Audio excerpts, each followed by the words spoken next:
Mais il s'est passé un truc incroyable. Subhanallah, c'est incroyable. C'est que la personne, elle avait une autre peur. C'était le fait de se mélanger aux autres. Elle a peur des adultes. Son sentiment à elle, singulier, c'est d'avoir été trahie par les adultes, etc., etc. Elle aime bien les enfants, elle est très proche des enfants, travaille avec des enfants. Qu'est-ce qui se passe? C'est qu'à la fin du séminaire, on va clôturer, c'est la clôture, on fait le tour, tout le monde parle et tout. Et elle était toujours en retrait, cachée, elle ne parlait pas. Et même moi, je me disais, bizarre, elle a pris un hôtel tout seul, elle n'est pas venue. À la fin du séminaire, vraiment, on va clôturer, dernière soirée du séminaire, tour de table. Elle prend son courage à deux mains, elle va tout devant, elle commence à parler, mais à tout ressortir, avec des larmes, hein, à pleurer. إن في خلق السماوات والأرض واختلاف الليل والنهار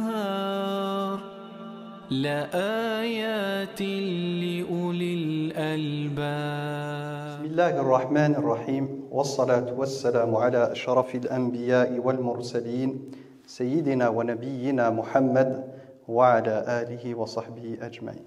Alors bienvenue à vous. Première journée du séminaire.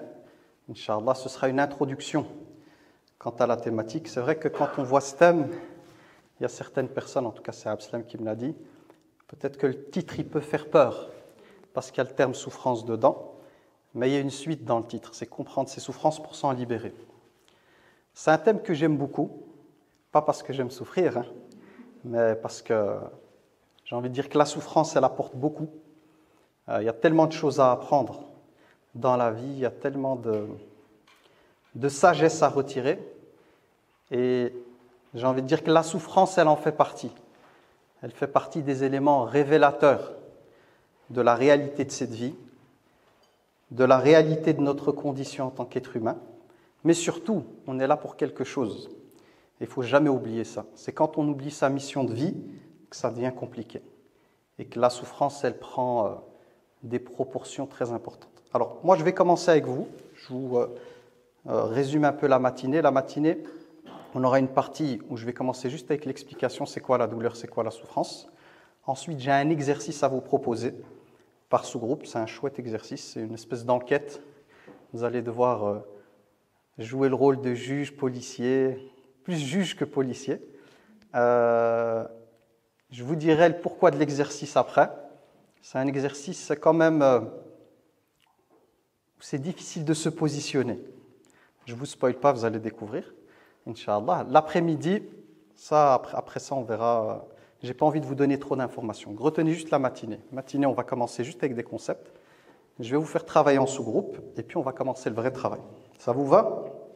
Ok, bismillah. Alors, premier jour, ça c'est le planning. Je vais vous passer le planning, comme ça on gagne du temps. Donc, premier jour, j'avais mis le planning ici de ce qu'on va faire. Mais moi, ce qui m'intéresse, c'est juste le matin. Donc, le matin de 10h jusqu'à 13h. Voilà, comprendre c'est quoi la souffrance en fait.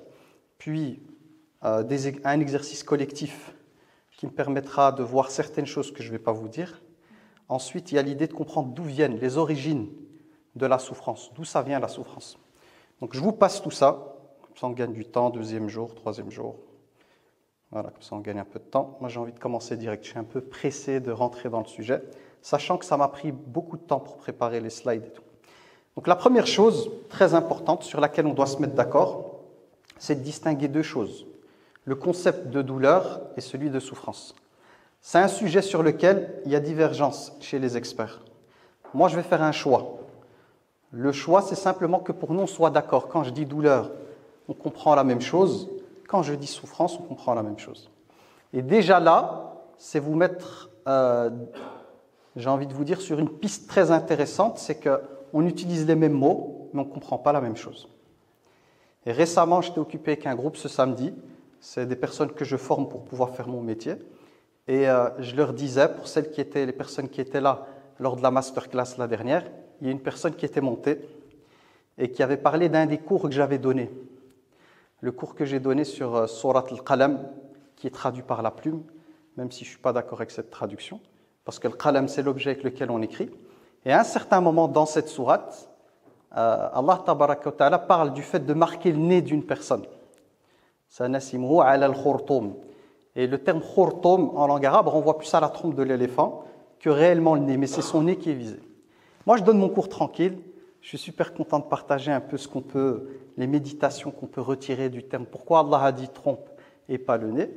Mais ce que je ne savais pas, c'est que de l'autre côté, ça veut dire parmi les personnes qui suivaient le cours, il y a une personne qui a été touchée par le thème. Et ce thème-là a réveillé en elle plein de blessures. Elle s'est retrouvée dans le rouge. Donc la théorie des couleurs, c'est avec Abslam à la Umrah, il m'a sorti un petit papier, il m'a dit frère, je vais t'expliquer une théorie. Tu vois là, il y a 3 cercles. Il y a le vert, il y a l'orange, il y a le rouge. Toi, Aboubak, ton job, ton but, c'est de t'occuper du vert. Puis, il y a une deuxième zone, c'est pour Baya. L'orange, c'est pour Baya. Moi, je m'occupe du rouge. Donc il me dit ça. Moi, j'ai le cerveau qui crée des connexions avec tout ce que j'apprends. Et je me dis, c'est pas mal ce truc de couleur. En réalité, si on l'appliquait de manière individuelle à chacun d'entre nous, être dans le vert, c'est être bien, épanoui, pleine sérénité, tranquille. L'orange, c'est quand on commence à cumuler de la charge mentale et émotionnelle. On commence à sentir que ça devient lourd. Le rouge, c'est quand on n'en peut plus. C'est trop difficile. Donc, il m'a parlé de ça. Et dans les cours, j'ai commencé à utiliser ce modèle-là, des couleurs. Et la sœur en question, que j'avais eu aussi une fois en consultation, m'a dit « Aboubakr, ça fait 1 semaine que je suis dans le rouge. » Ça veut dire que c'est vraiment, ça ne va pas. 1 semaine. Quel a été le déclencheur? Le cours et juste le terme « nez ». Ce qui est intéressant, c'est le pourquoi. Le pourquoi, c'est parce que sa mère, Allah yarhama, elle a eu un cancer et ils l'ont amputé de son nez. Et quand elle a vu ça, quand elle était rentrée dans la pièce, elle a vu sa mère comme ça l'a choquée en fait, ça l'a bouleversée. Et cette image, elle s'est enregistrée dans sa psyché avec la charge mentale, émotionnelle de ce moment-là. Et elle vient, pour les personnes qui étaient là, vous allez la retrouver. Ceux qui ont raté ça, elle est pour les replays, vous allez avoir le replay, Inch'Allah, de ce séminaire. Vous allez retrouver, c'est la masterclass 2, pour plus de détails. Moi, ce qui m'intéresse ici, je ne vais pas développer, c'est juste les mots. Je vais utiliser des mots ici, je vais parler, mais je suis incapable de savoir ce que mes mots peuvent déclencher chez chaque personne. On a tous des déclencheurs. Un mot, ça peut être des odeurs, ça peut être des images, ça peut être plein de choses. Et c'est ça la complexité à laquelle on fait face avec l'être humain, c'est qu'on est tous différents, on est tous uniques, on est tous singuliers, on est tous câblés de manière différente. Et ce qui rend les relations compliquées, c'est qu'on croit que l'autre pense comme nous, voit comme nous, est censé réagir comme nous. C'est pas possible. C'est pas possible. Je vous donne un exemple concret. Ici, vis-à-vis de la famille, il y a 3 générations. Il y a ma mère, il y a moi, il y a mon fils. Donc, c'est 3 générations différentes. Je vais utiliser les mêmes mots. Pour chacun, c'est autre chose. Je le vois dans les discussions, on est différents. Pourtant, je suis le fils, il est mon fils, mais c'est des planètes. C'est des mondes différents. Et ça, c'est important de le comprendre. Dans l'éducation, dans le rapport avec les gens, quand on communique avec les personnes, c'est important de se mettre d'accord d'abord sur les mots avant de s'emporter, avant de laisser les émotions prendre le dessus, c'est d'essayer de comprendre. Je donne un exemple concret aussi en voyage que j'ai découvert avec Abslam. Chez lui, le mot respect, il a un goût particulier. C'est pour ça que tout à l'heure, quand il parlait de respect, il a souri, c'est parce qu'à chaque fois qu'on se retrouve en voyage, il me dit, il ne m'a pas respecté celui-là. Il va se retrouver à l'accueil à l'hôtel, il ne m'a pas respecté celui-là. Et en fait, moi, je commence à enregistrer. La première fois qu'il me dit ça, ok, je dis peut-être. Puis une deuxième fois, il me dit ça, il ne m'a pas respecté. Et je vois que son visage, je vois de la colère avec le terme. Et chaque voyage, c'était comme... Là, il s'est senti respecté, l'hôtel et tout. Là, il m'a dit, frère, on m'a respecté. Vraiment, il m'a dit, viens, il te considère. Et il m'a dit, là, il y a du respect. Mais ce qui était intéressant, c'est que j'ai découvert à travers les voyages qu'il avait un rapport à ce terme, à cette notion de respect, qui lui est propre. Parce qu'il y a des choses qu'il voyait lui comme un manque de respect, et moi je relativise, je lui dis, moi je vois pas ça, non, c'est pas trop grave. Je dis, t'es sérieux, normalement il y a des codes, il y a une manière de parler aux gens, on regarde les gens droit dans les yeux et tout. Le gars, j'arrive à l'accueil, il me regarde même pas. Moi je lui dis, peut-être qu'il est occupé, peut-être qu'il a autre chose à faire. Quand je dis il était occupé plutôt, il a autre chose à faire, ou peut-être que dans ses codes, notamment le dernier épisode, c'était à la Umrah, avant de rentrer au petit-déj. Il voulait rentrer plus tôt parce qu'on avait une sortie, et il voulait négocier avec le gars, commencer une demi-heure avant. Et le gars lui a dit non, il ne l'a même pas regardé dans les yeux. Et à Abslam, j'arrive, moi, 15 minutes après, et je vois, il est là. Moi, je commence son non-verbal, je commence à le connaître. Je dis, Abslam, ça va, qu'est-ce qui se passe? Il ne m'a pas respecté, frère. Il ne m'a pas respecté. Et moi, dans ma tête, je me dis, encore le respect qui revient. Donc c'est intéressant, quand on voyage avec les gens, on découvre chacun son rapport aux mots, sa sensibilité, etc., etc. Et c'est ça, justement, parce que moi, ce que je découvre dans mon travail, et la chose qui est la plus compliquée, de mon point de vue à moi, ce qui crée beaucoup de problèmes, c'est la communication. Souvent, dans la manière de s'exprimer et le lien, parce que le lien il passe par la communication, il y a beaucoup de dégâts. Parce que moi, je me retrouve comme médiateur, et médiateur au sens large, hein, ça peut être entre les parents et les enfants, ça peut être dans un couple, ça peut être dans plein, voilà, dans plein de systèmes. Systèmes, c'est des personnes ensemble. Et à chaque fois, quand je me retrouve en tant que médiateur, ce que je découvre, c'est que quand ils passent par moi et que je décode, et que je sers d'intermédiaire, ils se comprennent. Là, c'est plus facile, c'est plus fluide, il y a des solutions. Ce qui est bizarre aussi, je vais vous dire une chose, là c'est vraiment étrange, je le découvre, c'est que quand on a deux personnes en conflit l'une avec l'autre, je peux dire la même chose que par exemple on va dire le monsieur, l'homme, moi ça va passer, lui ça va pas passer par exemple. Pourtant c'est la même chose. Donc ça aussi c'est intéressant à comprendre. Qu'est-ce qui fait qu'avec une personne, on va dire le même message ne passe pas, et avec une autre, le message y passe. Mais ça on va le découvrir petit à petit, je ne vais pas spoiler, on va aller step by step. D'abord les mots, comprendre les mots. Retenez avec moi, on utilise les mêmes mots, mais la réalité qu'il y a derrière, la réalité émotionnelle, elle est unique pour chaque personne. Et sans le faire exprès, on est amené à activer des interrupteurs. Je reprends juste ça et je vais vous donner les définitions. J'utilise juste le mot « né » dans un cours de tafsir. Hop, ça déclenche chez une personne. Plein de choses qui remontent à la surface. Oui ? Oui, c'est par rapport à ce qu'on a vécu ou par rapport à ce qu'on est réellement sans qu'on le sache, quoi. C'est automatique, ça veut dire ce que tu as vécu et que tu as enregistré. Alors, c'est ce que j'ai vécu. Ouais, c'est le vécu. En général, quand tu as une sensibilité avec certains mots, c'est parce qu'à un moment donné de ton histoire, tu as été touché par quelque chose qui t'a bouleversé, qui a été une source de souffrance, et ta psyché, elle l'a enregistré. Mais c'est automatique après, ça veut dire juste le mot, c'est comme un interrupteur. Il y a un circuit électrique, j'appuie sur le bouton, ça s'allume, j'appuie de nouveau, ça s'éteint. Donc il faut comprendre que ce n'est pas quelque chose qui est lié à la conscience, c'est inconscient. La seule chose de laquelle tu vas avoir conscience, c'est l'émotion. L'émotion, c'est elle qui va te dire qu'il y a un truc qui ne va pas. C'est pour ça qu'un des éléments qui peut vous aider, c'est quand vous êtes confronté à une chose et vous sentez une émotion qui monte, vous êtes censé capturer ce moment-là. Ça veut dire prendre note. Ah, là, je suis énervé. Ah, je sens de la colère. Qu'est-ce qui se passe? Quel est le besoin derrière? Quelle était la chose, on revient au respect, qui n'a pas été respectée, qui est importante pour moi? La peur qui se déclenche toute seule. Là, j'ai peur. Qu'est-ce qui se passe? J'angoisse. C'est quoi le problème? Qu'est-ce qui se passe? Donc, de nouveau, je prends note.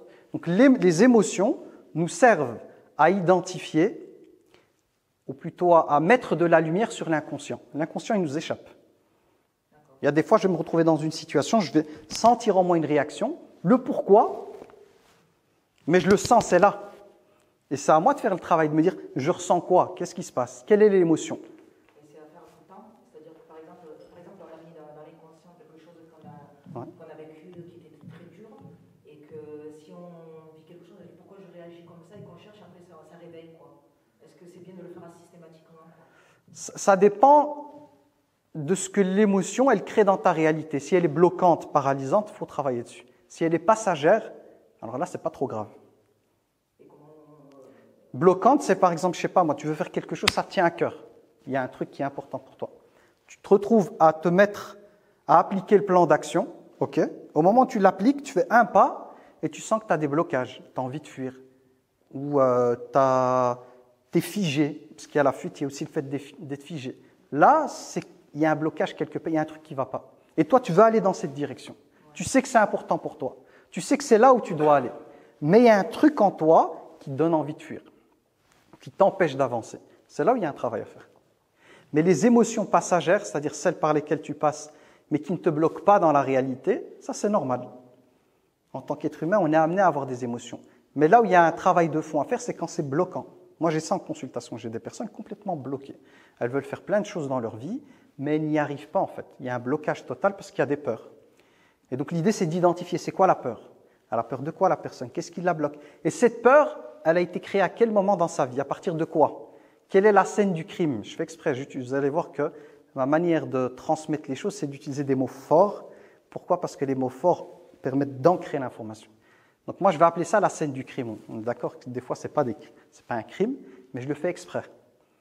De manière à ce qu'on puisse comprendre que cette chose-là, elle va déterminer le reste. En fait, moi, ce que je cherche à comprendre, en fait, c'est est-ce qu'il faut tout le temps aller chercher la raison? Parce que des fois, se rappeler ou savoir l'origine en fait, de la peur ou par rapport à une situation qu'on a vécue, par exemple, est-ce que c'est pas préjudiciable au final? Ça dépend. Si tu ouvres une... Qu'est-ce qui nous permet de savoir est-ce qu'il faut aller chercher la raison? C'est si dans ta vie, ça revient chaque fois dans ta vie et que ça te crée un espèce de cycle infernal qui t'enfonce semaine après semaine, mois après mois. Ou si tu as des blocages par rapport à des projets qui te tiennent à cœur. Mais quelque chose qui est de passage, c'est quoi de passage? C'est t'es prise par un état. Cet état-là, c'est une fois et plus jamais. Tu vas passer par là, tu vas traverser la rivière, on va prendre cette métaphore. T'es passé, c'est bon. Là où c'est problématique, c'est que tu te retrouves dans une situation qui t'a choqué, tu rentres dans la rivière, tu veux traverser, ah, j'ai trop peur. Arrivé au milieu, le milieu te fait peur parce qu'il y a un courant qui prend et qui a tiré plein de gens, par exemple, c'est juste métaphorique, et tu reviens en arrière, tu te dis non, c'est dangereux. Puis de nouveau, tu repars et tu reviens. Donc tout ce qui se répète, une boucle comme ça infernale qui se répète, ou ce qui est bloquant et qui t'empêche de tendre vers ce qui est important pour toi, là, il y a un travail à faire. Mais ce qui est passager, c'est-à-dire la chose qui arrive là et de laquelle tu arrives très vite à te défaire, ça, c'est bon, tu peux continuer.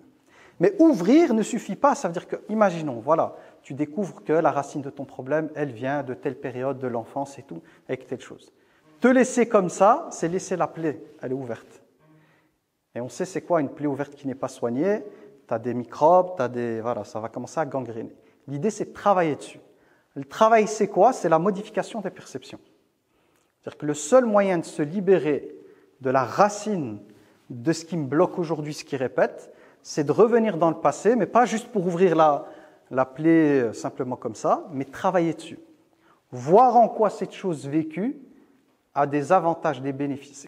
Voir que les avantages et les bénéfices de cette chose dans ma vie d'aujourd'hui, ces avantages-là et ces bénéfices sont plus importants que les inconvénients.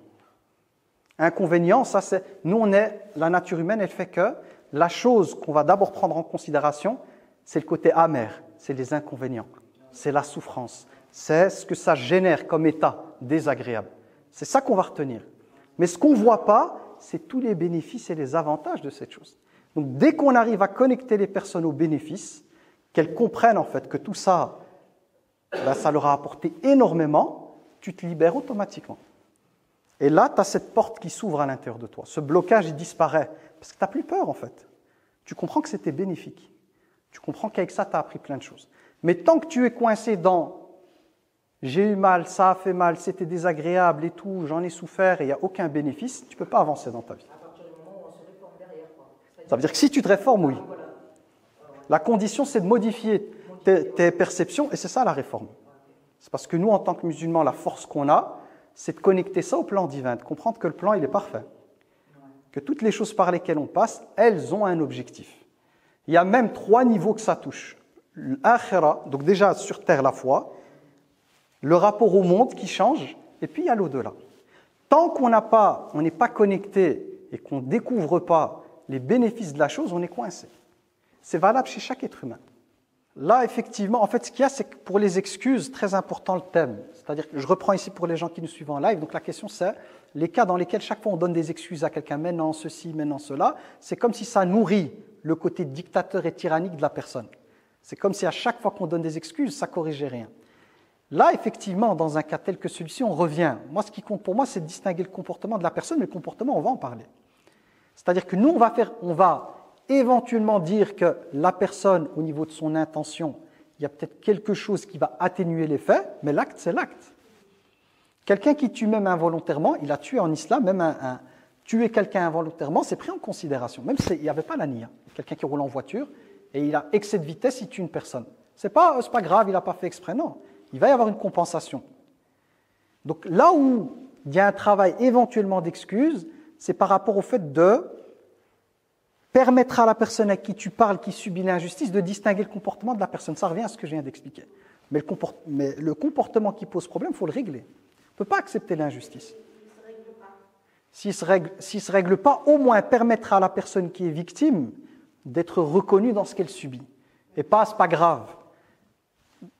La reconnaissance du fait que je suis victime d'une injustice est déjà une chose qui me décharge d'une part de la souffrance. Parce qu'il n'y a pas pire de subir l'injustice et que les gens en face se disent « mais il n'y a pas d'injustice, c'est toi qui es folle, c'est toi qui as un problème ». Là, il y aura un travail à faire avec elle, qui va se faire petit à petit, mais de pouvoir comprendre que leur père ne représente pas les hommes dans leur ensemble. Non, ce n'est pas de la parole, ça ne marchera pas. On revient aux modifications, c'est ici. C'est une modification des croyances. Parce qu'une croyance, une fois qu'elle rentre, ce n'est pas en la travaillant juste là que ça marche. Une croyance, elle capte avec elle des émotions, elle est connectée à quelque chose qui va l'ancrer. Elles vont avoir peur parce qu'il y a une part d'elles qui va les amener à vouloir fonder une famille et tout. Mais c'est la peur qui va les empêcher. Donc tant que ce discours que tu essaies de leur transmettre ne sera pas, qu'il n'y aura pas un travail qui est fait pour travailler sur la part émotionnelle et enlever cette peur, une bonne partie de la peur associée à ça, elles vont chaque fois bloquer. Malgré elles, c'est automatique. Donc c'est pas juste leur dire « ouais, mais tu sais, tous les hommes ne sont pas comme ça ». Ok, mais moi je l'ai vécu.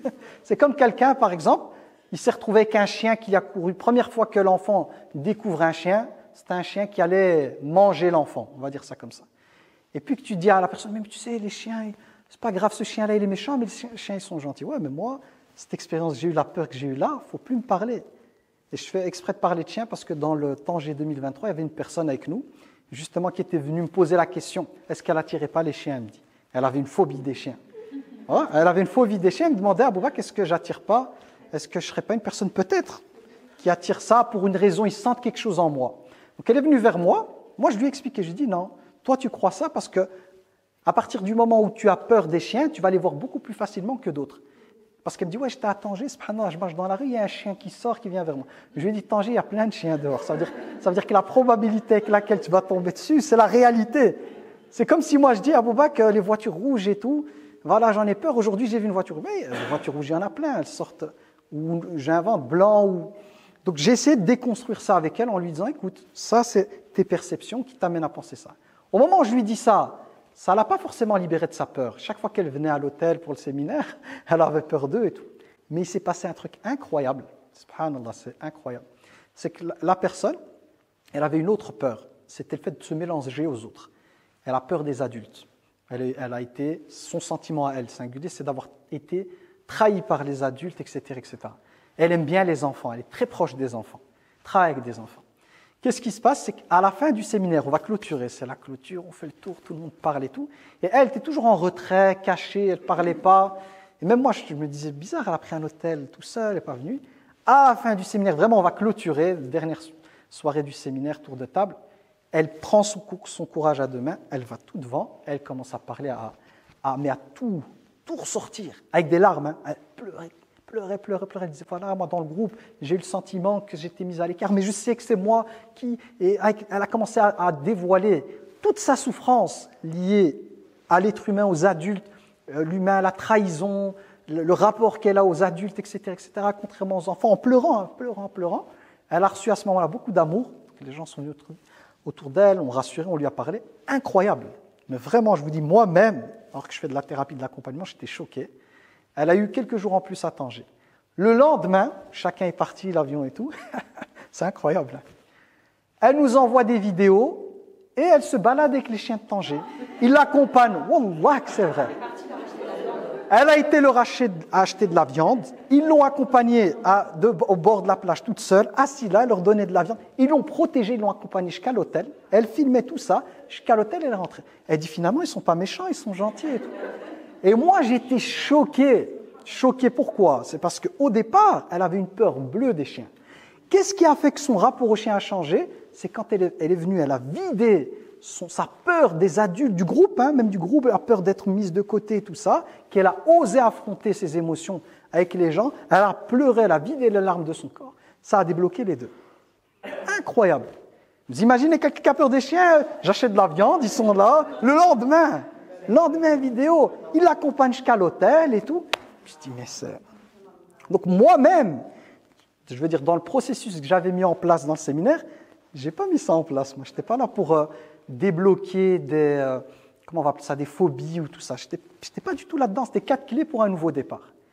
Et tu vois que la personne, le lendemain, je me dis, la psychologie humaine, c'est incroyable. Donc, c'est pour te donner la réponse. C'est tant qu'émotionnellement, elle ne se débarrasse pas de la peur. Et se débarrasser de ça, ça prend la forme de tremblements, de larmes. C'est tout ton corps qui réagit. Au moment où c'est fait, c'est incroyable, c'est libérateur, il y a tout qui coule. Est-ce que c'est clair là, par rapport à ça?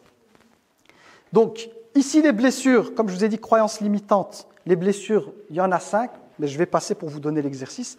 Croyances limitantes, moi ce que je vais faire avec vous maintenant, c'est un exercice pour travailler sur les croyances. Donc tout ce qui est désir, d'attachement, tout ça on verra après. Mais ce que je vous propose, c'est un petit exercice, Inch'Allah.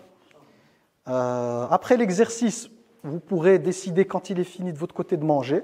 Donc on va prendre l'exercice et l'exercice vous accompagnera jusqu'à ce que vous le finissiez et après ça, c'est la pause de 2 heures. Donc la dernière chose qu'on fait, c'est l'exercice. Même si vous débordez, vous mangez, vous le finissez, c'est un truc en groupe, c'est très simple. Je vais juste vous raconter une histoire et à partir de cette histoire, vous allez devoir être des juges, juger du degré de responsabilité des personnes que je vais citer par rapport à une situation. Ok? Donc je vous donne. Donc j'ai passé des slides, c'est pas grave. Je vous ai dit le but c'est juste d'avoir des choses en tête. Même ça, je vais vous l'expliquer après, pas maintenant. Alors le contexte, je vous le donne, c'est ici. Ok? Donc le contexte, c'est quoi? Donc c'est une femme. Alors ne me dites pas, ah pourquoi tu as mis une femme? L'exercice il est comme ça, c'est pas moi. C'est un exercice que j'ai eu quand j'étais éducateur. Il n'y a pas l'âge. C'est juste une femme. Voilà. L'exercice, comme ça je vous donne d'où il vient. Quand j'ai fait ma formation d'éducateur, je faisais mes formations, on nous a donné cet exercice-là. Je l'ai trouvé puissant, très intéressant. Et donc mon cerveau, il l'a enregistré et je l'utilise à chaque fois que je vais faire un travail sur les perceptions et tout ça. Comme moi, cet exercice m'avait marqué, je le réutilise. Mais j'ai quand même été recherché parce que ça fait 20 ans que je ne l'ai plus vu pour avoir les détails. Donc je vais vous donner les éléments. Après, en sous-groupe, vous pouvez vous diviser en 2 ou en 3. Vous êtes libre de choisir de vous mettre en sous-groupe. Et vous allez devoir me lister le degré de responsabilité des personnes dans cette histoire. Donc c'est quoi le contexte? Donc c'est une femme délaissée par son mari, trop pris par son métier. Donc c'est une femme négligée par son mari. S'est laissée séduire par une personne qu'on appelle un amant. Elle a décidé de lui rendre visite. À un moment, son mari n'était pas là, il ne dormait pas à la maison. Elle a décidé de lui rendre visite. Okay?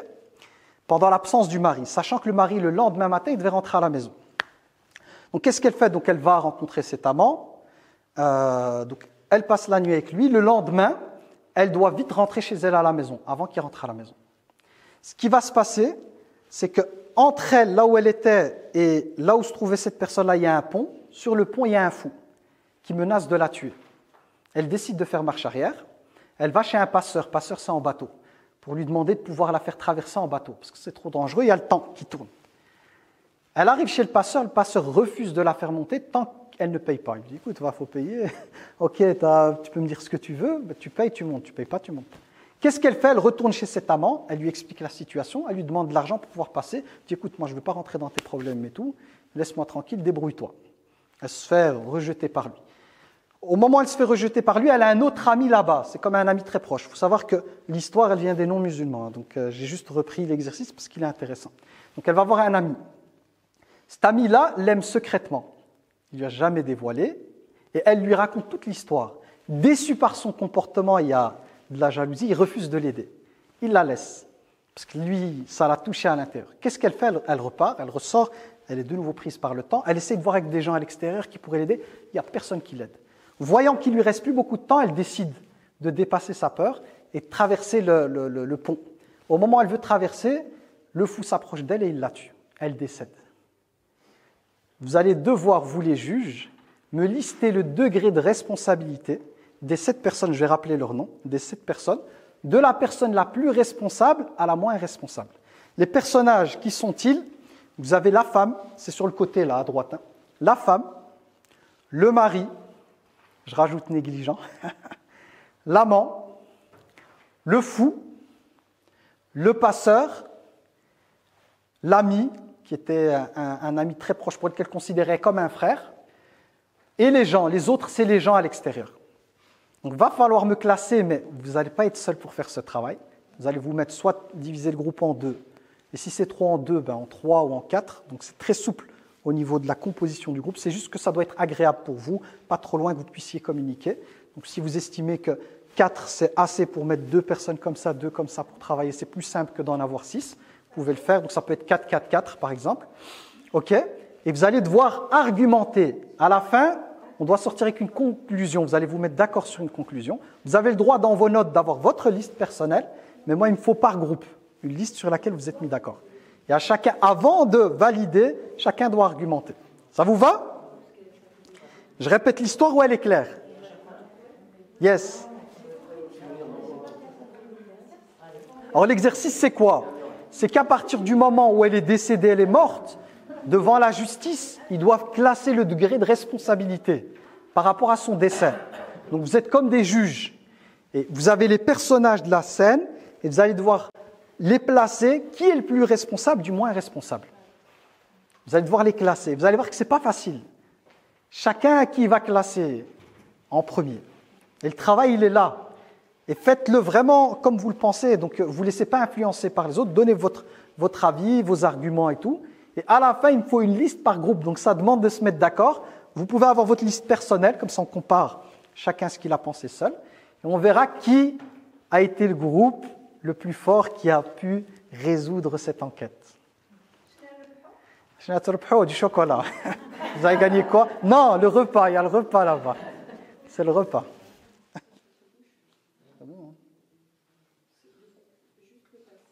Le? Non, en fait, c'est la caméra que tu peux bouger. Non, là, sous le vent. Tu soulèves le pied, tu peux le déplacer, il n'y a pas de problème. C'est juste le mot passé, en fait. Qui est en bas? Ok, ben, c'est pas grave, je le citerai alors. Si tu n'arrives pas à voir le bas, je le citerai. Ouais, c'est bon. Ok. Donc, pour l'exercice, c'est un exercice, j'ai appelé la ligne du temps. Vous pourrez le faire de manière artistique, hein. Vous serez libre de la forme que ça prendra dans la réalité. Moi, je l'ai mis comme ça, des fois on le met comme ça sur le côté, comme ça. Ce que vous devez retenir, c'est que vous allez partir d'ici. Ici, c'est le présent séminaire 2024. Ça, c'est le point de départ. Vous pouvez mettre ça au centre de la feuille, à droite, à gauche. Vous avez la liberté totale. Vous n'êtes même pas obligé d'écrire des phrases. Ça peut être des mots-clés avec des dessins. C'est un truc artistique, libre, où vous aurez l'occasion en fait, de décrire ça comme vous voulez. Qu'est-ce qu'on doit retrouver ici pour le séminaire dans l'ici et maintenant? C'est des mots-clés liés à votre ressenti par rapport au séminaire, donc les 3 jours. Des mots-clés, vous allez pouvoir placer ici. Et de l'autre côté, les éventuelles modifications de vos croyances. C'est-à-dire qu'en venant ici, vous êtes venu avec peut-être une perception, une représentation des choses, de votre vie, de certaines choses difficiles. Et ce que j'attends de vous, c'est de mettre ici les éventuelles modifications. Donc voilà, par rapport aux choses. Et si ce n'est pas modification, c'est les croyances renforcées. Modification, c'est vous aviez une perception des choses et vous avez changé votre perception. Renforcement, c'est vous aviez une croyance et vous ressortez d'ici encore avec plus d'ancrage par rapport à cette croyance. Elle s'est encore ancrée davantage. À partir de là, je vous invite à descendre dans le passé, mais de manière à mettre les éléments, la situation la plus proche, qui a été l'une des conséquences du fait de se retrouver ici. C'est vraiment les éléments les plus forts en fait, qui vous ont marqué, qui vous ont amené à vous retrouver ici. Donc à chaque fois, ce seront une situation. Et pour reconnaître ce type de situation, il y avait de l'émotion, il y avait des sentiments, donc il y a la part émotionnelle et tout, quelque chose qui vous a marqué, qui vous a amené à vous retrouver ici au séminaire. Puis, de la situation notée là avec des mots-clés, qu'est-ce qui a amené à cette situation? Et vous redescendez comme ça, le plus loin possible avec les moments les plus importants. Exemple que je peux donner pour moi le séminaire, rapidement pour comprendre. Le séminaire, c'est quoi? Qu'est-ce qui m'a amené à me retrouver ici? C'est simplement qu'avec Abslam, on a déjà fait Tanger 2023 et plein de voyages. Ça s'est passé très positivement. Et je me suis dit, voilà, on a envie de vivre un Tanger 2024 parce que celui de 2023, il était vraiment intense, c'était puissant. Donc ça a été la cause du fait de refaire ça. Le Tanger 2023, d'où il vient? D'une collaboration avec Abslam, l'idée de partager mon travail. un peu ce que je faisais pour les doués d'intelligence, de collaborer avec lui pour le faire en présentiel. Ok, d'où vient pour les doués d'intelligence? Comment je me suis retrouvé dedans? Il y a eu telle et telle chose marquante dans ma vie qui m'ont amené à me retrouver là. Ok, l'événement qui est juste en dessous, d'où il vient? Et vous verrez que ce sont des événements qui donnent naissance à des événements qui amènent jusqu'ici. Quel est le but quand on met des événements forts? C'est d'y associer les croyances qu'il y avait à l'époque. Donc là, je me disais ça, dans cette période-là, j'ai vécu ça, je ressentais ça. Donc ça m'a amené à me retrouver dans une autre situation, puis dans celle-ci, j'étais câblé comme ça, ces croyances-là, je vivais des choses comme ça, et ainsi de suite. Pour pouvoir avoir ici les croyances avant le séminaire, et puis les éventuelles croyances qui sont renforcées ou modifiées. Parce que là, on peut avoir des bonnes croyances. Ça ne veut pas dire que tout ce qui sera là est mauvais. C'est peut-être j'avais des croyances là, et maintenant le séminaire, il a renforcé.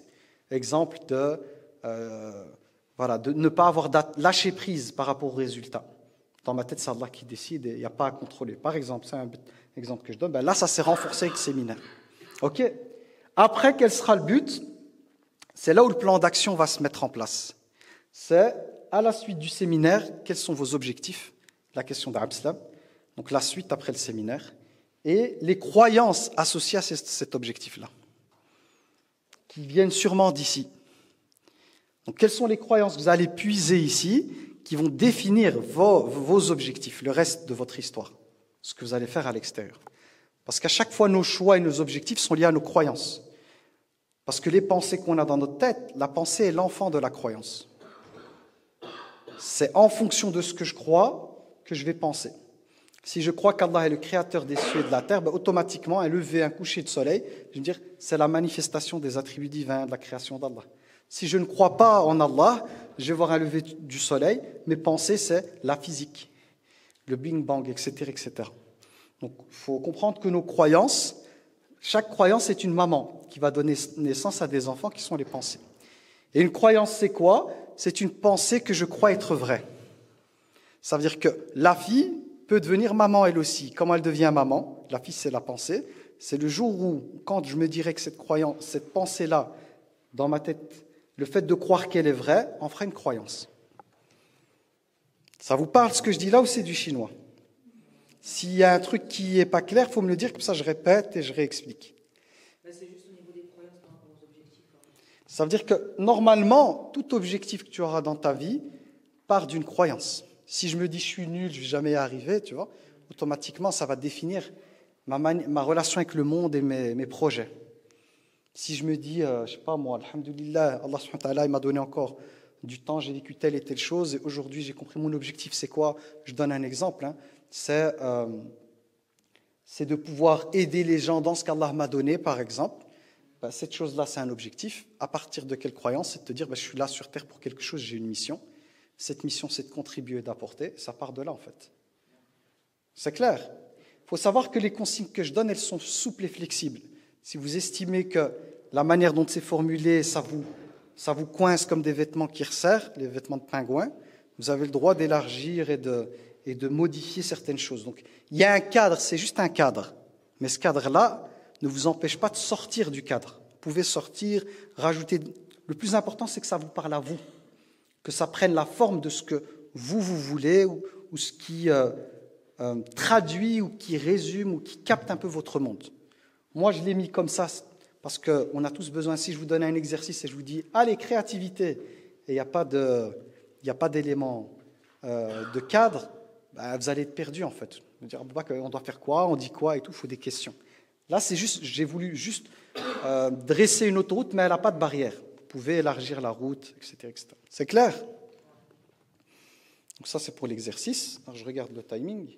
Ouais, donc l'exercice, je me dis que si on se donne 1h, 1h50, ça peut être bien, parce qu'en même temps, avec l'exercice, ça vous permet d'aller peut-être le faire à l'extérieur, de bouger. Donc c'est aussi un exercice fluide. Vous faites une partie là, vous avez envie d'en faire une autre là. Et à la fin, ce n'est pas parce qu'à la fin, on fera un tour de table dessus ou quoi, que pour autant, l'exercice, il est terminé. Si vous voulez le compléter après, à la suite des jours, c'est un truc qui est pour vous. Nous, on est prêts. Moi, je suis prêt à prendre les pièces de puzzle, mais vous le faites pour vous. C'est clair? Mais je vais quand même proposer, pour pouvoir clôturer cette matinée, en tout cas pour les replays, L'exercice est là parce que le reste, peut-être qu'on sera à l'extérieur. Je propose de faire quand même une clôture un peu du séminaire officiel. Ok. Et cette partie-là, un peu le travail que vous allez faire, le côté informel, peut-être que j'enregistrerai le son ou quoi, j'aurai pas le matos.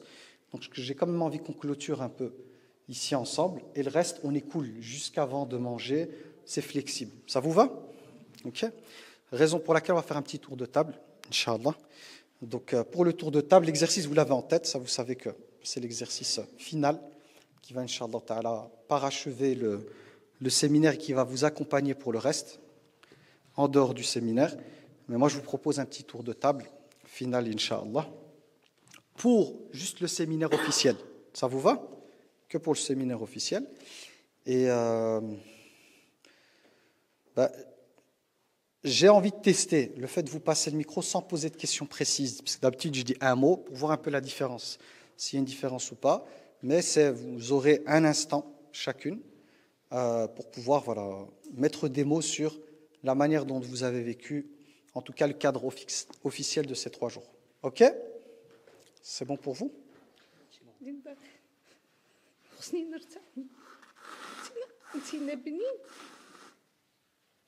فهمني وعشتي معايا وعشتي الظروف ديالي كامله بحال ما تفهمش شنو عندي انا داخل شنو الاحساس ديالي خصني نتنفس انا تيا خصني نتنفس بحال ما قادراش.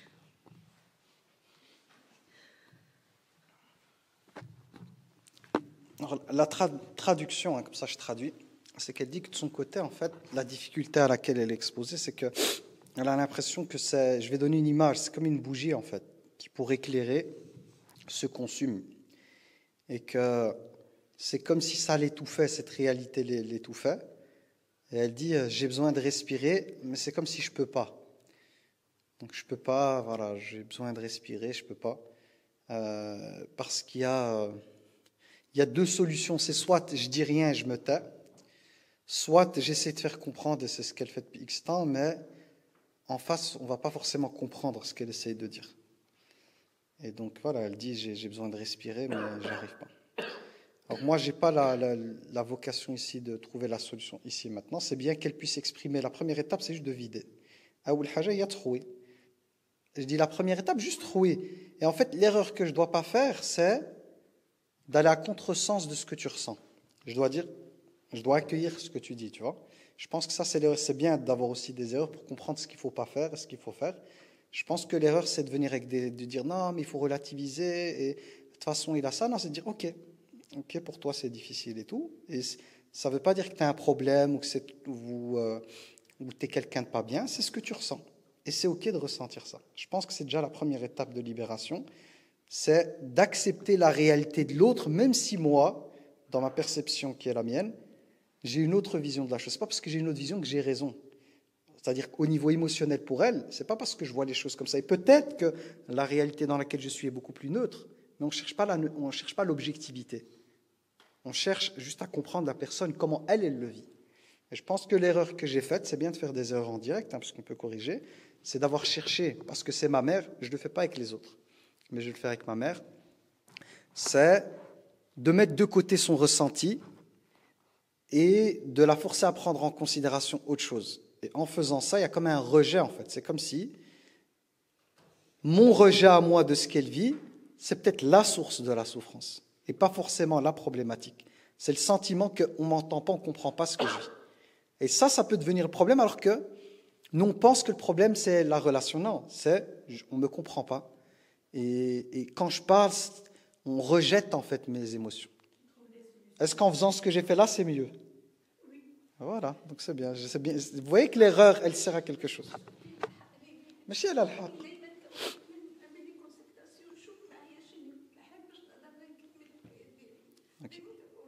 Okay. Elle m'a dit, chaque fois je te demande des consultations pour pouvoir continuer justement à terminer ma vie, et normalement la terminer avec lui, quoi. Donc vous voyez que juste l'exercice, c'est bien de se tromper parce qu'on apprend à corriger. C'est parce que c'est ma mère, c'est pour ça que j'ai des biais cognitifs, j'ai des choses, et je connais les deux. Et donc quand tu connais les deux, ben voilà, tu as une autre position. Mais juste ce que j'ai corrigé qui fait toute la différence, c'est juste j'accueille. Elle le vit comme ça, ok, tu le ressens, tu as le droit de ressentir comme ça. Mais pas l'idée de non, mais non, tu ne devrais pas penser comme ça, tu devrais penser comme ça, mais il y a ça, il y a ça. Cette manière de faire, en fait, j'ai envie de dire qu'elle actionne la souffrance, elle ramène vers le rouge, au lieu d'amener vers le vert. Et que si tout simplement on est juste dans l'accueil, on écoute et on comprend et qu'on va dans le sens, on ramène la personne vers le vert. Et en allant vers le vert, elle va trouver la solution, en fait, elle va se libérer. Donc c'est mieux comme ça? Non.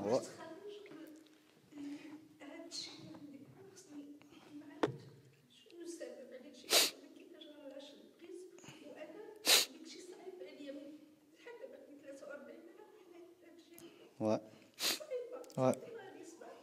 Donc ce qu'elle dit, c'est que moi, le but, c'est pas que tu ailles dans mon sens. Moi, le but, c'est de trouver une solution. C'est pas juste, oh, tu me dis c'est mieux comme ça. C'est pas dans l'idée d'aller dans mon sens. C'est juste, moi, je veux trouver une solution. Ça fait 43 ans et je veux trouver une solution par rapport à ça. Mais je repose quand même ma question. C'est mieux cette manière de faire par rapport à l'autre, juste pour comparer.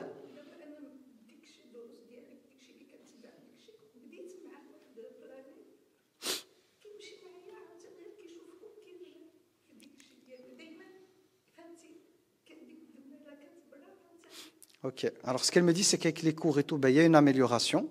Mais le problème, c'est quoi? C'est qu'il suffit qu'il y a autre chose ou quoi. Peut-être quand on va chez elle, elle a le sentiment que de nouveau, c'est marche arrière. Il faut reconstruire, en fait. Donc, à chaque fois, on avance dans la bonne direction. Le château de cartes, il tombe. Il faut reconstruire. C'est ça qui est fatigant. Khair, Inch'Allah. Ok? Elle vous a dit désolé pour ça, mais elle dit c'est pas que pour elle, c'est pour tout le monde. C'est pour tout le monde, Inch'Allah. Ok. Inch'Allah.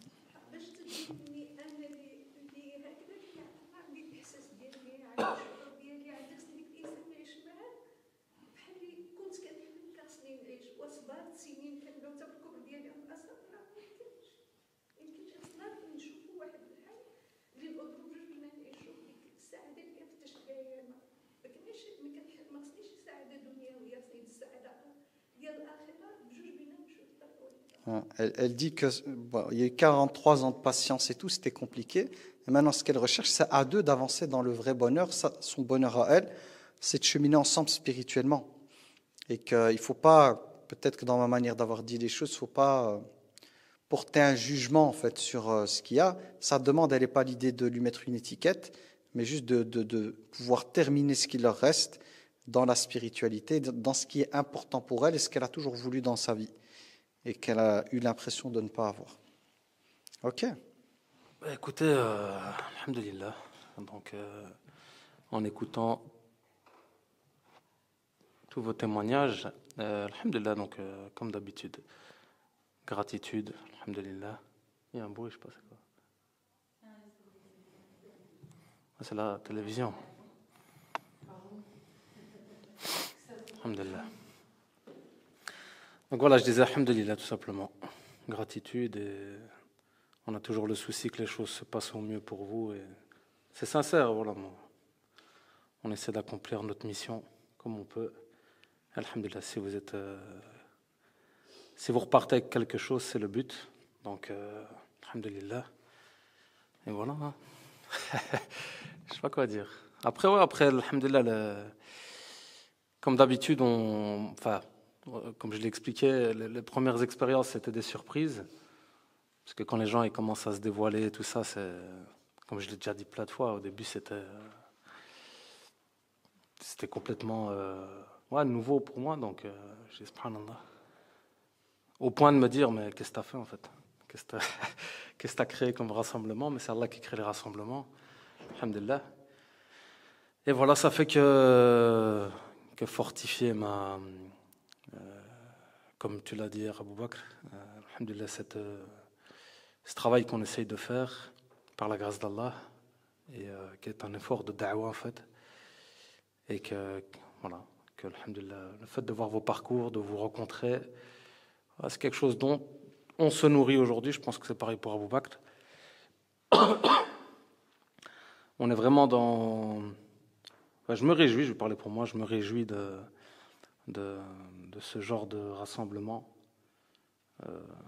Si je me réjouissais que le voyage démarre, Et c'est pareil voilà, pour la suite. Tant qu'Allah nous donne la capacité et la santé, comme le frère l'a dit, voilà, de provoquer par sa grâce ce genre de rassemblement, bah, alhamdoulilah.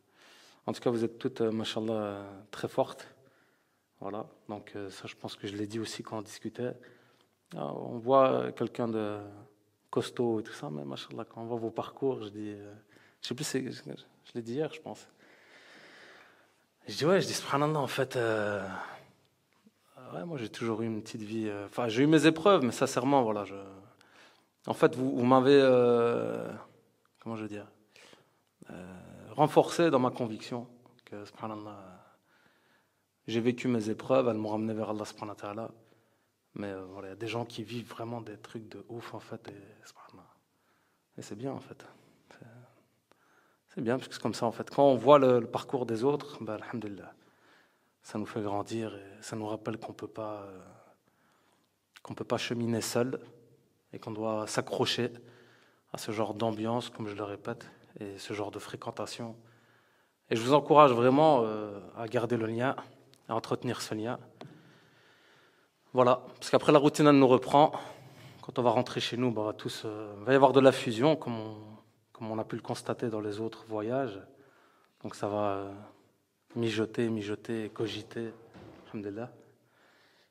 Mais voilà, je vous souhaite, Inch'Allah, j'implore Allah subhanahu wa ta'ala vraiment de vous alléger, de vous apaiser, de vous apporter une issue favorable et que vous puissiez avancer vers lui.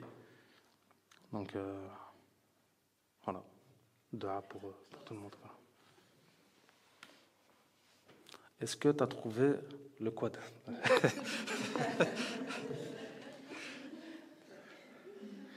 Tanger 2024, moins 70, 70% sur le prochain livre, Bébé du séminaire, de ma souffrance à ma délivrance. Mashallah. Donc le livre, il est là. Barakallahu fikum. En tout cas, qu'Allah vous apaise. Vous allège. Un grand merci pour votre confiance aussi. Voilà, je vous avoue que c'est aussi un effort pour nous d'essayer de rassembler du monde. C'est pas toujours évident. Mais voilà, au final, on sait qu'il y a cette baraka et qu'au final, les personnes qui sont présentes, elles sont présentes par la volonté d'Allah subhanahu wa ta'ala. Et après, voilà, il y a une confiance aussi. Donc, moi, je vous remercie pour cette confiance. Et je remercie le frère, bien entendu. Mashallah, pour le travail énorme qu'il fait.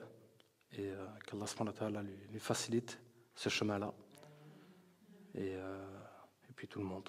La sœur Baya, Kautar, toutes les personnes qui participent de près ou de loin à la mise en place de ce genre d'événement. Et puis vous toutes, bien entendu. Donc voilà, pour votre participation et votre confiance, et votre bienveillance, votre fraternité, alhamdulillah. Qu'Allah vous facilite et qu'Allah vous assiste jusqu'au dernier souffle.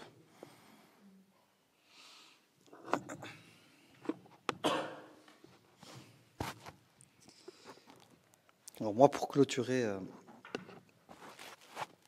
premièrement, beaucoup de gratitude. Je remercie Allah tabaraka wa ta'ala, alhamdulillah, de nous avoir réunis pour ce séminaire. J'ai eu le pourquoi, j'ai eu le pourquoi de ce que j'attendais pour ce séminaire, même si je dis souvent qu'il ne faut pas avoir d'attente, et c'est vrai, mais je pars toujours avec l'idée que je vais accueillir ce qu'Allah va me donner. Il y a toujours des choses à prendre, en fait. Donc c'est plutôt dans l'accueil, je suis dans l'accueil, et je sais que dans l'accueil, il y a des choses que je vais pouvoir prendre. Le quoi, je ne sais pas, mais il y a toujours quelque chose à prendre. Et quand j'ai entendu le tour de table, c'est tout le séminaire, hein, mais le tour de table, je me dis, subhanallah, tout s'explique, tout a un sens, tout est parfait. Surtout quand j'ai entendu ma mère, son rapport à sa situation. La chose peut-être de laquelle elle n'a pas conscience, c'est que mon point de départ à moi ici, il commence par elle et son histoire. Et s'il n'y a pas ça, je ne suis pas ici.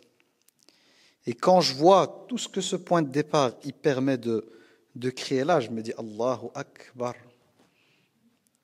Si on arrive à mettre de côté la douleur, la souffrance, la réalité qui n'est pas comme on veut, et qu'on essaye de voir la beauté et la puissance de ce qui se dégage au-delà de la douleur, Comme le sportif, quand il s'entraîne, il oublie la douleur. Lui, il a un objectif. Il a une direction. Il est prêt. Il sait que la douleur, elle fait partie du processus. Il va se donner à fond le cardio, la respiration, la poitrine, mais il a un hadaf, il a un but.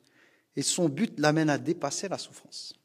Donc si elle ressort d'ici, Inch'Allah, moi j'en ai conscience, donc c'est pour ça que je suis en paix, j'en souffre pas.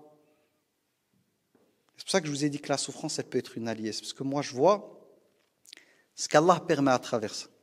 Si elle n'a pas son vécu, moi je ne suis pas là ici. Si elle n'avait pas toutes ces galères durant la suite, je ne suis pas là non plus. Donc pour être ici, j'ai besoin de cette femme-là, d'être parachutée dans son ventre, avec sa situation, avec ses difficultés, avec ses challenges, pour arriver à une chose incroyable. C'est ce qui est en train de se passer ici. Est-ce que tout ça, ça vaut, tous ces sacrifices, cette douleur, elle vaut la peine de vivre ça? Pour moi, oui. Pour moi, ce qui est en train de se passer de là, c'est incroyable. Il y a des gens qui, dans leur vie, ne goûteront jamais à ça. C'est pour ça que toujours j'ai ce rapport avec Rabbi. Quand l'être humain il fait des sacrifices et il investit ses graines, elles pousseront là où Allah le veut. Moi, j'attends que ça pousse là. Mais Allah, il est en train de préparer une forêt, des jardins, des choses incroyables là où... Mais si je vois là, je vois qu'il n'y a rien. Si je verse de l'eau, il n'y a rien qui sort. Ouais, qu'Inch'Allah, tabarak tu verses de l'eau de là, mais l'eau, elle passe sous la terre, elle va aller remplir là. Et c'est ce que je vois ici. Et mon message pour elle, c'est pour lui dire à elle aussi, parce que je suis son fils, c'est qu'il y a eu plein de choses où elle a mis de l'eau, tout ça, de l'investissement. Elle se dit, Youma, ça fait 43 ans, c'est ce qu'elle disait. 43 ans et je suis là, et c'est quoi le résultat? Ouais, le résultat. Et ce n'est pas le premier. On en a fait plusieurs avec Abslam, mais il n'y a pas que ce résultat-là. Dans les témoignages, on voit qu'il y a des personnes qui, alhamdoulilah, par la grâce d'Allah, sur YouTube, ont été touchées, impactées. Donc voir ça, pour moi, ça balaye tout le reste. Quand on voit ce que la rahma qu'Allah, subhanahu wa ta'ala, c'est sa rahma, lui, qu'il déploie à partir d'une femme qui souffre, parce que c'est mon histoire, elle commence comme ça. Et vous l'avez en direct, le Miktab. Allah, et vous avez vu son état jusqu'au bout. Ça veut dire que vous n'avez pas que la personne, vous avez la personne, sa détresse, son état. 43 ans, elle dit là, mais voilà, ça fait 43 ans que je sacrifie. Comment moi je vois les choses et qui font que je suis à l'aise? Parce qu'on pourrait se poser la question. Je lui dis toujours, quand je raconte, je ne souffre pas. Pourquoi je ne souffre pas? Parce que moi, quand je passe aux croyances, j'avais des croyances plus jeunes, je ne comprenais pas. Aujourd'hui, par la grâce d'Allah, et il manque une partie dans le tableau, c'est quels sont les bénéfices. Pour changer les croyances ici, on a des croyances liées aux désavantages. Et c'est ce que ma mère, elle a traduit, c'est les désavantages de ce vécu. Et moi, je suis en train d'ouvrir la porte sur les bénéfices. Vous pouvez rajouter ça dans l'exercice. C'est ici avec croyance, c'est mettre un tableau avec les désavantages, vous les connaissez, c'est toute la souffrance qui est la vôtre. Et les bénéfices, c'est le travail que j'ai préparé par la grâce d'Allah en collaboration avec l'équipe, c'est de retourner les perceptions. Et de se dire, ok, ma croyance initiale, c'est que c'est un mal, c'est mauvais. Prenons ma mère, 43 ans de souffrance et tout ça, et ma personne à côté. Ça, c'est le côté douleur et souffrance sans voir l'objectif. Si on est concentré, c'est le sportif qui sent que ouais, je me fatigue et tout. Mais quels sont les bénéfices spirituels? Et moi, quand je vois ce qui se passe ici, et le témoignage, le tour de table, tout ce qui sort et de vous, moi, ce que je vois, c'est comme ça que je vois la grâce d'Allah, c'est que chaque personne, c'est une graine qui va donner des fruits et des fruits. Chaque personne, elle est habitée par quelque chose, par ce travail profond. Vous allez toucher plein de gens autour de vous. Vous allez transformer plein de choses autour de vous par la grâce d'Allah. Est-ce que ça vaut la peine, 43 ans, pour arriver à ça? Ça vaut la peine. Ça vient de qui? De Rabbi. Et c'est ça qui soulage et qui apaise. C'est, je ne dois pas voir l'endroit où j'ai mis de l'eau. Je dois voir ce que Rabbi, à travers ça, ce qu'Allah me permet de faire ressortir. Comme le prophète, des années Mecca, polythéistes de Quraysh, les appels, ils n'ont pas voulu l'écouter. Allah a fait qu'il y en a d'autres qui ont bénéficié de cela et on fait partie du travail du prophète. Donc je pense que c'est l'une des clés. Allah, c'est lui qui place les pièces de puzzle. Et là, elles ont été bien placées pour bien clôturer et comprendre le sens de tout, le pourquoi de ce séminaire. Pourquoi j'ai choisi ce thème? Parce que là, vous avez tout. Vous avez le point initial chez moi, ça commence avec ma mère. C'est là, c'est ici. Pour arriver jusqu'à là. Et de voir par la grâce d'Allah, ce que je vous dis, ce n'est pas de la théorie chez moi, c'est de la pratique, c'est du vent. Donc quand j'en parle dans les vidéos, ce n'est pas de la théorie dans ma tête. Moi, je le vois dans mon vécu. Et vous êtes la preuve. C'est comme si Allah tabaraka wa ta'ala faisait de vous, d'une certaine manière, par ce qui est en train de se passer là, le témoin de qu'il y a toujours inna ma'al usri yusra, inna ma'al usri yusra, qu'avec la difficulté, il y a toujours des facilités. Et là, on doit juste accepter qu'Allah décide là où il va mettre l'énergie, où il va la faire ressortir. Il faut juste accepter ça. Et pour moi, si chez ma mère ça se débloque ici, et qu'ok, mon père il la comprend et tout, je ne suis pas là avec vous. Je ne suis pas là avec vous. Donc, par rapport à un blocage, alhamdoulilah, par la grâce d'Allah, combien de khir. Et Allah lui permet de voir d'elle-même, elle est présente, elle voit et tout. Et je pense que c'est ça qui peut l'aider. C'est de modifier la perception et de se dire, voilà, il y a eu des efforts 43 ans, mais chez Allah, c'est pas pour rien. Rabbi donne et alhamdoulilah, on espère le khir pour tout le monde. Quand je dis ça, c'est un exemple que je prends, mais c'est valable pour tout le monde. Il n'y a pas d'exclusivité là. C'est juste parce que la situation fait que ici, je peux en parler de manière beaucoup plus vivante parce que c'est mon histoire. Mais chaque personne qui a parlé, pour moi, j'ai pris plein de pièces de puzzle. Et j'ai pleuré. Oh, comme j'aime pleurer. Moi, c'est des larmes. C'est de la compassion, c'est de la rahma. Mais c'est des larmes qui redonnent vie à mon cœur. J'aime bien, moi, ces larmes-là qui coulent, parce que je sens que la vie, elle reprend à l'intérieur de moi. Et je vois la grâce d'Allah descendre. Donc, alhamdoulilah, magnifique. Moi, c'est bon.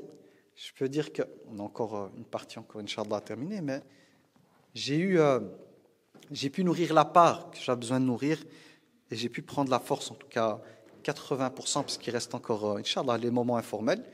Mais alhamdoulilah, je suis content. Par la grâce d'Allah, j'ai obtenu ce que je voulais. Même si les slides que j'ai préparés, on a vu peut-être 10% du contenu, mais ce n'est pas le contenu qui m'intéresse, ce n'est pas qu'on arrive au bout, c'est le chemin, avec quoi on va ressortir. C'est clair. Donc, alhamdoulilah, un grand merci à vous toutes. Et rappelez-vous que c'est Allah qui vous a choisi pour vivre ce moment-là, que j'ai trouvé, c'est incroyable. Pour moi, dans mon monde à moi, c'est magnifique, c'est trop beau, c'est fort. On sent le respect, on sent la fraternité, on sent que réellement il y a que, en tout cas c'est comme ça que je le vis, c'est une connexion des cœurs. Et pas se dire ça parce qu'il faut qu'on mette de l'espoir. Inch'Allah, on espère que ce sera quelque chose qu'on va ramener avec nous. Et d'accepter que même si on est amené à semer des graines ici et verser de l'eau, ça poussera quelque part. D'accepter. Inch'Allah. C'est thérapeutique, ça aide. Ça t'a libéré. Non, c'est bien. Non, il n'y a pas de problème à ce que tu puisses l'exprimer. Mais ce qui compte pour moi, c'est que tu ressortes dans le verre. Et donc, alhamdoulilah, tu as eu l'espace pour le dire et de vider. Maintenant, ce que j'espère, c'est que, avec ce qu'Allah m'a inspiré pour la fin, que ça te libère et que tu te sens plus légère. C'est de comprendre qu'être Chiada, ce n'est pas pour rien. Quand tu dis 43 ans, ce n'est pas parti à la poubelle. Chaque chose, et là, tu as, alhamdoulilah, le bénéfice. C'est pas beau de voir ça? Hein? Je te pose la question, c'est beau de voir ça ou pas? Tu as découvert, tu n'aurais même pas connu Baya, par exemple, et d'autres, maintenant, tu as de nouvelles personnes à rajouter. Alhamdoulilah. Hein? Ouais. Pour rattraper le groupe, courir dans le parc avec un GPS. Alhamdoulilah. En tout cas, je suis content que la famille s'est agrandie, parce que nous, on est du style à vouloir élargir la famille. On n'a pas une vision qui exclut, mais on a une vision qui inclut. Juste une condition qu'on a, c'est le cœur. On accepte les personnes avec leur vécu, leur histoire, tout ce qu'il y a. On veut juste que le cœur soit connecté à la même chose. Et il n'y a pas de jugement sur personne. Le plus petit, c'est moi, et ce n'est pas de la modestie. Je sais la réalité de ce qui se passe, mais alhamdoulilah, tout le monde est le bienvenu, comme il est, avec son histoire, avec ses challenges, avec sa phase d'évolution. Il n'y aura jamais de jugement. On sera juste là pour prendre le meilleur de vous. Et d'agrandir la famille, pour moi, c'est important d'avoir ce côté familial, parce qu'on a tous besoin d'une famille. Si on ne l'a pas eu au niveau du sang, alhamdoulilah, il y a la umma du prophète alayhi salam, la communauté d'Allah tabaraka wa ta'ala, c'est la plus belle des familles. Les sahaba, ils sont passés par là, il y a eu des liens qui ont été rompus, mais ils avaient la umma. Le fait que l'islam ait fait de nous des frères et des sœurs. C'est pas beau ça pour l'amour d'Allah et par l'amour d'Allah, et d'être réunis par cet amour, pour son amour sur terre et dans l'au-delà, sous l'ombre de son trône. Le jour où il n'y aura d'autre ombre que celle de son trône, et Inch'Allah, al-Firdaus al-A'la pour l'éternité. Alhamdulillah. Alhamdulillah. Tout ça, c'est son plan. Et on est sur une étape. Donc pour l'exercice, rajoutez juste la dimension que j'ai oubliée. Les inconvénients, ben, c'est la charge émotionnelle, comment vous le perceviez. Et là, quels seraient les bénéfices? Et je vous ai donné juste un exemple. J'ai sauté, moi. Hein. J'ai un peu triché, j'ai été directement en bas en commençant parce qu'il y avait un cas concret. En fait, finalement, les bénéfices, ils vont se transférer là. C'est-à-dire que le travail qu'on a fait là te permet de faire cette case-là. C'est comme si je rajoutais ici, tu vois, une espèce de case. Hop, avec le marqueur. Ici, je rajoute une case. Et en fait, les bénéfices, tu vas pouvoir les tirer par le séminaire, les modifications des perceptions. Donc là, il y a les bénéfices. Là, les inconvénients, c'est en général les choses désagréables qu'en général on traite. Donc là, je vais mettre un inconvénient. Inconvénient. Et là, bénéfice.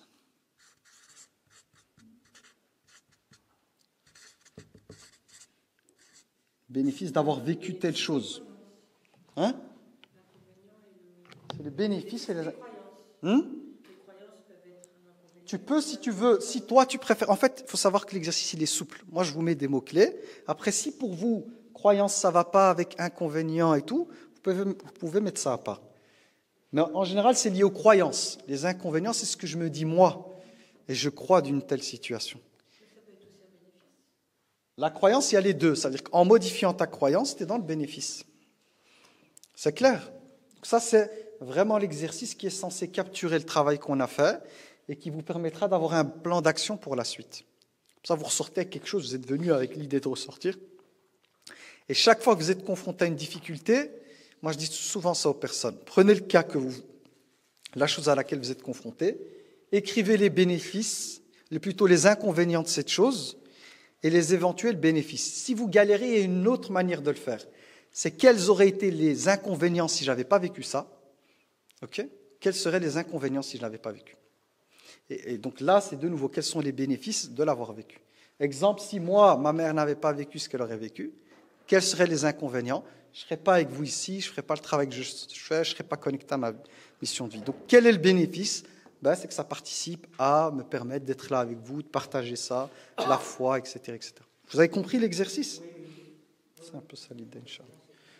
Wallah, comme c'était fort. Là, vous êtes libre, ça veut dire que vous pouvez commencer ici, puis terminer là-bas et tout. On peut estimer qu'à partir de ce moment, de maintenant, le séminaire est fini quant à son côté officiel. Officieux, ça c'est comme on le faisait hier, installé, tranquille. Mais soyez libre de gérer comme vous voulez, vous avez l'exercice. Toute personne qui l'a déjà et qui voudra partager quand on fera le cercle pourra le faire. Celle pour laquelle ce n'est pas prêt, ou finalement elle se dit peut-être après, on peut toujours laisser, Inch'Allah, ça après. Ok?